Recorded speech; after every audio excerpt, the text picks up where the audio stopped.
Greetings and salutations, everybody. Welcome back to another how-to advice. I get this is more so opinion and advice for all you wonderful people coming into PSO2 right now. Maybe you just joining on PC, maybe you just joining on Xbox, but this is the video for you because we recently got a very interesting comment asking me to make a video all about the what to do, what not to do as a brand new player to PSO2. Ended up thinking about it and was like, yes, that is a great idea and I'm going to do that.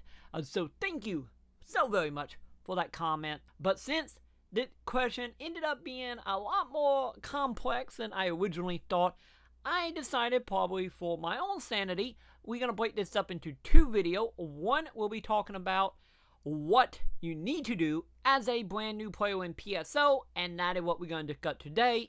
And in my next video, going to be all about what not to do in PSO2.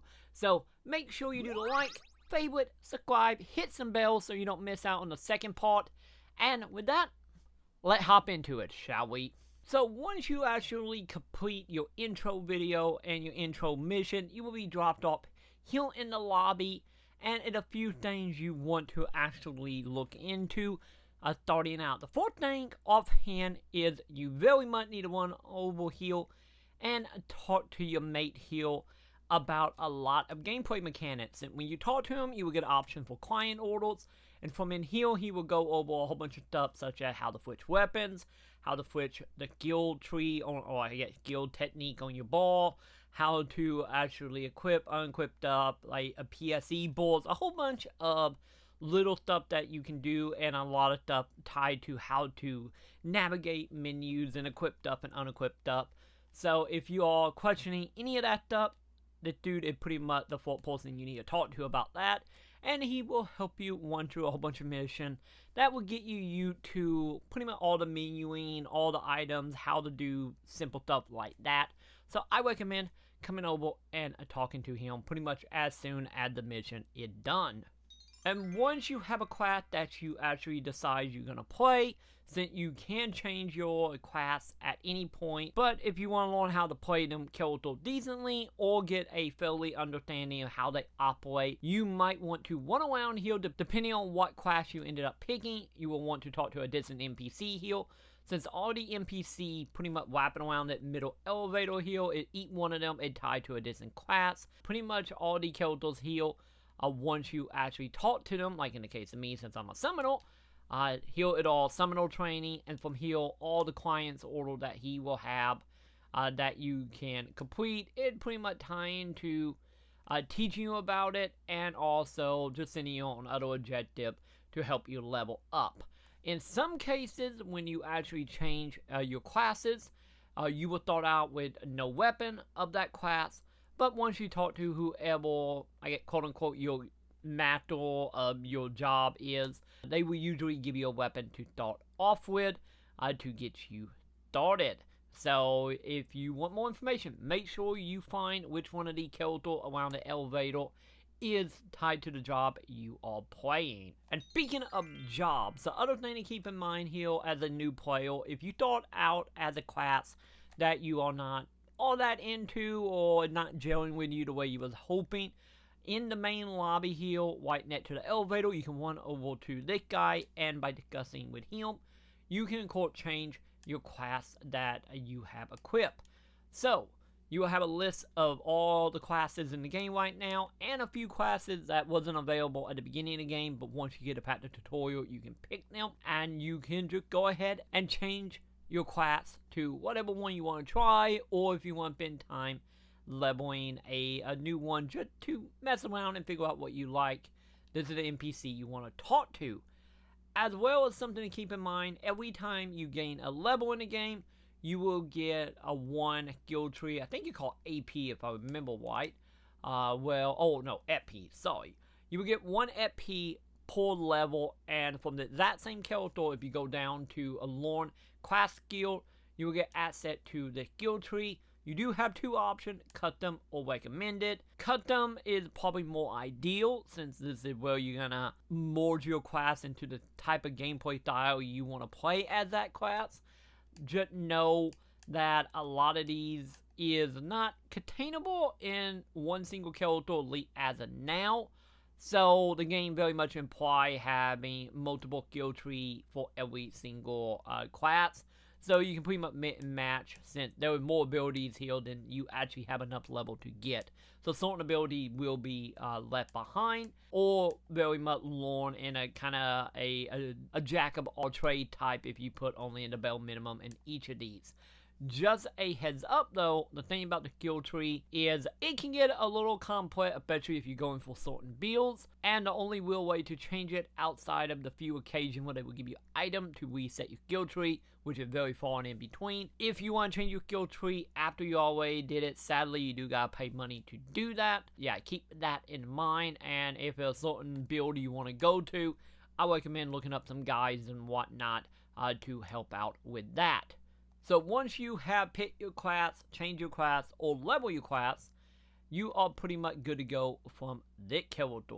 And the next thing you want to do as a brand new player is by hitting the little 3 lines on the Xbox controller, or I think it's enter or escape on the keyboard. I'm not for sure about the keyboard setup here, but either way, whatever button bring up your menu here, and you want to make sure you do your weeklies and also your daily quests. So you can get to the list by just pushing X on the controller, and you will see a list here of main mission, daily mission, weekly mission, time mission, and tier mission. Tier missions are tied to unlocking stuff in your mission pass. If you want more information on that, I have a video above my head all about mission pass. But these are pretty much tied to just doing random objective in the case of mission, doing 10 origin quests, 20 daily, so on and so on. But the main one here you need to be focusing on is your dailies. Since when you start the game, you will have a handful of brand new daily missions that work as like a tutorial as well.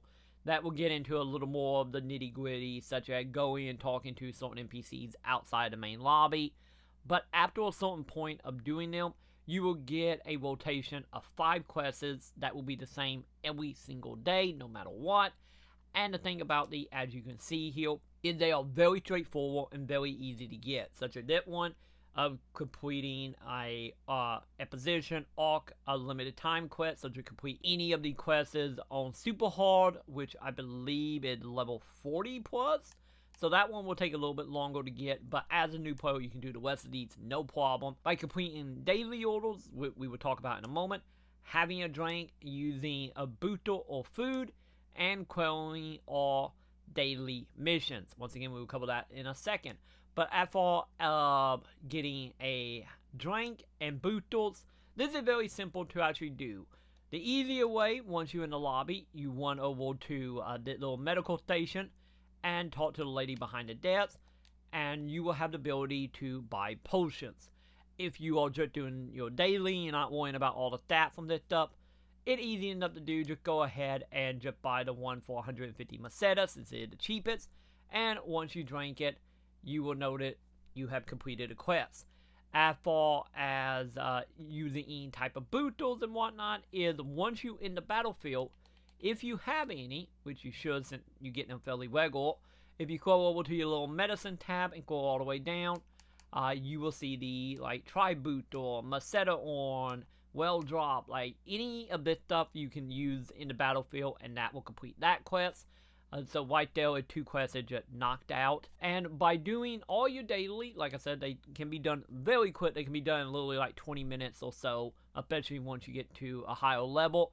It actually gives you a really decent amount of experience, so it's a very good way to level your character very rapidly in the beginning, and easily enough can get you all the way up to like level 20 or so if you do that with a handful of other stuff as well. So as a brand new character who are trying to get a little higher level to unlock some of the more interesting stuff that get added, dailies is something you need to be doing, because outside of giving good items, they are a fantastic way of leveling up quickly. And speaking of dailies and your daily mission.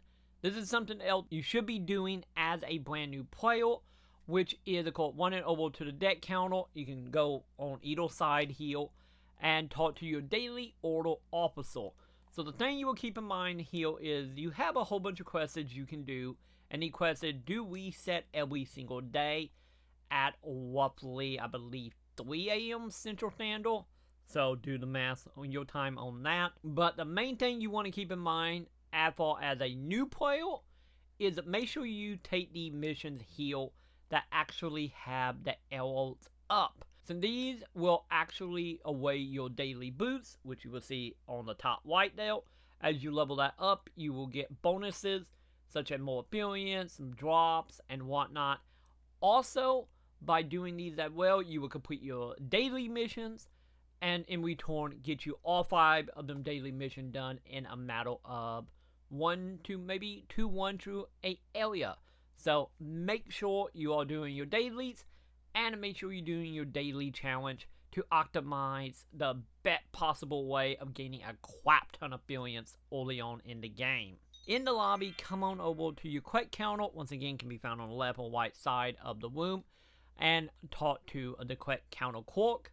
And under your main quest, you want to go to recommended, and every day these are 3 expositions that are going to be time-based, so they're only around for 24 hours. You want to do every single one of these, since each of these will actually give you bonus experience, bonus item drops, and also give you a reward after you complete the quest, which will be a box you will find in your ship that will give you access to some items. Most of the time, the quests will be tied to your daily order. If you have a daily order that is only for one of these zones, after completing it, I do recommend actually completing the other 2 areas. That way you get the most out of the recommendation quests. And with the quest counter, there's one more thing you need to be doing as a brand new player, which is not available at the moment because, well, nothing happening at the moment. But you want to take part in origin quests. They are very easy to find out when these are happening, since these are time-based. Once again, got no video about that. But pretty much what it boils down to is about every 2 hours or so in-game, you will get an announcement, either by a little tap bar at the top of your screen telling you a event is happening, or if you're inside anywhere in the lobby, you will note that the top of the ceiling will be flashing red. But once the quests actually become available, you want to run over back to the quest counter, and then you will have a brand new option menu for origin quests. Make sure you join every single one of them if you can help it, because it don't really matter what level you are. What really matter about doing these is in return you can get a crap ton of experience, items, and also some well drop from bosses. And the origin quests are, to put it, I guess simply, are pretty much like multiplayer raid battles from other MMOs. The only difference is they are only available for roughly about 30 minutes every 2 hours or so. So if you're able to, make sure you always do your origin quests when they pop up. And now let's talk about the story mode. Since the story mode actually get overlooked a lot, since, let's be honest, it's not really a lot to it, at least in episode 1 anyway. And a lot of people will just skip over it because it is mainly cutscenes. But as a brand new player, you do want to be doing them for one specific reason, and that is, of course, star gems. And if you're not aware what exactly star gems are, you use it to actually buy stuff from the shop. You can buy stuff from the SG shop, which will end up being a whole bunch of items and knickknacks and boosters and tickets and whatnot. And also can be used inside of the fashion shop as well to get the daily stuff that pop up every 24 hours to every week.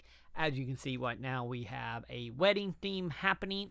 So you can spend real money on star gems if you want.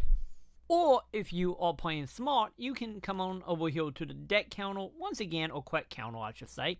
And inside the quest counter, you need to go to story quests. And from here you can pick whatever episode you might be on at the time of the video. There is only, as you can see, 1, 2, 3. But whenever you click on it, you will be taken to an area where you can pick a couple of quests here that you can do. Once again, they are mainly cutscenes with every once in a while with a boss battle in a dungeon coming into play a little more heavier as you go through the episodes. But the main thing about this in the Star Gym is after you complete a chapter inside each episode, you will be rewarded with some Star Gems that will come in handy because, yeah, you never know what you might find on the shop that you actually want. And you save money in return because you don't have to spend real money. So that is always a keeper in my book. So make sure you go do the story missions. You don't have to watch them all. You can skip through them if you want. Just make sure you do it, because if not, you are leaving free money on the table that otherwise you will have to pay with real money to get. And the last thing you should be doing as a brand new player here is net to the correct counter. You need to talk to Coffee. Coffee is someone who's going to be very important to you, especially early on. Well, when you talk to her, if you go to your client orders, you will see she have a whole bunch of quests that you will run through. The main ones that will help out a lot here is, of course, your mag license and also a sub job, which you will get to, I believe, if I remember right, at level 10. Let me know in the comment below about that. But pretty much the sub job, for anyone not aware, is at the deck counter. You can equip a second job that you will get that from. But the main thing about Coffee here is make sure you do the majority of her quests, because, like I said, she will actually reward you with a whole bunch of gameplay mechanics and a whole bunch of stuff that actually going to help you as you play through the game itself. So, talk to Coffee. You need to do this. That way you will have any more tools in your arsenal inside of Phantasy Star. And with that, that's going to bring it to the end of the stuff I personally think and also you should be doing as a brand new player inside of PSO2. If I miss out anything, let me know in the comment below, and might do a second part to this after all, like the stuff you need to be doing. And my next video is going to be all about the stuff you don't need to be doing inside of Phantasy Star and stuff that you should, I guess, technically do instead of not doing. You will see when the video comes out. That video will be live next, right after that one. So make sure you do the like, favorite, subscribe so you don't miss that video all about the thing you shouldn't be doing. And with that, I guess I will see you all in the comments.